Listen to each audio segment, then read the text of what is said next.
les changements majeurs pour nous, Média Transport, c'est avant tout le renouvellement ou le gain de nouveaux réseaux et la possibilité de poursuivre la digitalisation dans ces environnements. La croissance qu'on a pu enregistrer ces dernières années, elle est drivée par le DOH, donc les écrans numériques, qui apportent ce qui manquait à la publicité extérieure, la souplesse, la flexibilité et la possibilité de faire des campagnes extrêmement tactiques. Cette année, en 2025, le gain extrêmement stratégique du Grand Paris, donc les 45 gares qui vont sortir de terre à partir de l'automne prochain, vont nous permettre d'étendre nos réseaux d'exploitation publicitaire dans les transports en commun.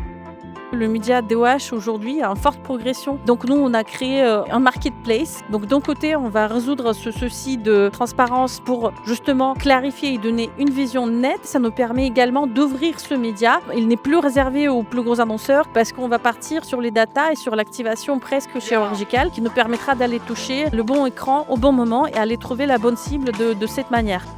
En 2026, l'ACPM compte sur une collaboration renforcée. Les agences médias ont un rôle extrêmement important à jouer dans la certification des campagnes DOH. Et enfin, pour les autres perspectives, l'ACPM va continuer sa veille sur la certification des campagnes en programmatique. Alors on a commencé à mesurer l'attention chez Ligo depuis plus de 10 ans. On avait commencé par Google sur l'attention sur les smartphones. On s'est développé puisque la mesure de l'attention est une mesure qui intéresse énormément de secteurs. Donc on a travaillé sur de la mobilité, sur de la communication, sur des parcours pour rendre finalement des espaces plus lisible, plus compréhensible pour les individus. On va avoir de la mesure passive avec de l'eye tracking et puis après on va questionner l'individu sur son ressenti, sur ce dont il se souvient. Donc c'est vraiment une mesure qui fait à la fois du passif, du déclaratif avec des éléments rationnels et émotionnels.